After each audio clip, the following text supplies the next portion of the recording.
Tetap kaya raya, 3 sumber kekayaan Miyabi usai pensiun jadi bintang film dewasa.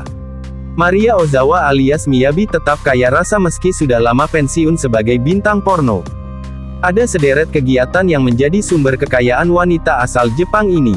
Miyabi, begini ia dikenal, merupakan seorang wanita blasteran Jepang dan Kanada. Memiliki wajah yang cantik, Miyabi memiliki nama besar sebagai bintang video porno. Miyabi memulai karirnya sebagai bintang video porno pada tahun 2005. Dari beberapa rumah produksi di Jepang, Miyabi rutin membintangi film tersebut. Beberapa produksi film dewasa yang melibatkannya sebagai pemeran wanita laku keras di pasaran. Maka tak heran jika beberapa tahun kemudian Miyabi menjelma sebagai artis bintang porno dengan bayaran termahal di Jepang. Namun, saat namanya sedang di atas, video-video terbaru Miyabi tak ditemukan lagi setelah 2010. Ternyata, beberapa waktu kemudian baru terungkap bahwa Miyabi sudah pensiun sebagai artis bintang film dewasa sejak 2010. Miyabi banyak berpergian keluar Jepang. Dia sempat pergi ke Tiongkok, sebelum kemudian mengibarkan bendera tinggi di Filipina. Dari negara inilah, sumber kekayaan Miyabi mulai menggunung lagi. Pengusaha. Tahun 2015 menjadi titik awal Maria Ozawa memulai karir di Filipina. Ia diundang dalam beberapa acara di Filipina, termasuk menjadi gadis sampul untuk majalah FHM Filipina. Miyabi membuka usaha kuliner di Filipina. Berbekal nama besarnya sebagai mantan bintang film panas, bisnisnya mendapat respons positif di Filipina. Miyabi pun sempat menjalin kasih dengan pria Filipina berdarah Spanyol, Jose Sarasola. Pria yang dikenal sebagai chef tersebut berpacaran dengan Miyabi sejak 2017. Namun, pandemi COVID-19 benar-benar mengubah semuanya. Usaha yang ia buka di Filipina mengalami penurunan tajam. Miyabi pun tak bisa sering terbang ke Filipina dengan adanya pembatasan super ketat, termasuk harus karantina. Tapi, mentalnya sebagai seorang pengusaha memang kuat.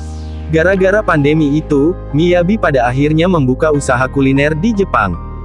Usaha ini tak sekadar didatangi warga Jepang, namun juga banyak orang luar yang datang karena terpancing reputasi Miyabi. Dalam channel YouTube Daisuke Botak, Miyabi memperkenalkan usahanya, termasuk mengundang orang Indonesia yang datang atau tinggal di Jepang untuk berkunjung ke barnya. Aku harus mencoba melakukan sesuatu yang baru karena kegiatanku di Filipina juga banyak terhenti. Jadi, aku pikir apa yang bisa aku lakukan di Jepang, enggak cuma di Jepang tetapi juga di luar negeri jika kondisi sudah membaik, kata Miyabi dalam penggalan konten bersama Daisuke Botak, beberapa waktu lalu. Selain aktif berbisnis, Miyabi turut mendapat income dari YouTube. Miyabi dikenal sebagai konten kreator yang aktif membagikan setiap aktivitasnya di channel YouTube Maria Ozawa Official. Sejak membuat channel pada tanggal 25 Agustus tahun 2020, channel Miyabi sudah memiliki 237.000 subscriber. Videonya pun laris ditonton para pengguna YouTube. Total seluruh video dalam channelnya sudah disaksikan 11,5 juta kali. 2 konten tentang Indonesia mendapat pengunjung terbanyak. Video Miyabi mengunjungi restoran Indonesia di Jepang disaksikan 1,6 juta kali. Sementara saat Miyabi memasak nasi goreng dan sate ayam disaksikan 1,1 juta kali. Bintang iklan dan artis. Maria Ozawa masih laku di pasaran sebagai seorang artis. Makanya, banyak produk yang masih menjadikan Miyabi sebagai bintang iklan. Apalagi ia memiliki basis di YouTube dan 182.000 pengikut di Instagram. Miyabi rutin menerima endorse beberapa produk. Tentu saja dengan nama besarnya, iklan yang ia tayangkan di media sosialnya mendapat bayaran tak sedikit. Miyabi juga rutin diundang dalam acara Meet and Greet. Pada tahun ini, Miyabi datang beberapa kali dalam acara di Filipina.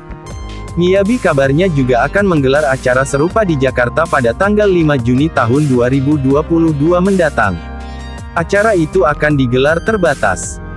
Namun, dalam keterangan terbaru Pemprov DKI Jakarta, melalui Kepala Seksi Pengawasan dan Pengendalian Dinas Pariwisata dan Ekonomi Kreatif Disparekraf DKI Jakarta Ivan, pihak penyelenggara belum mengajukan izin terkait acara tersebut.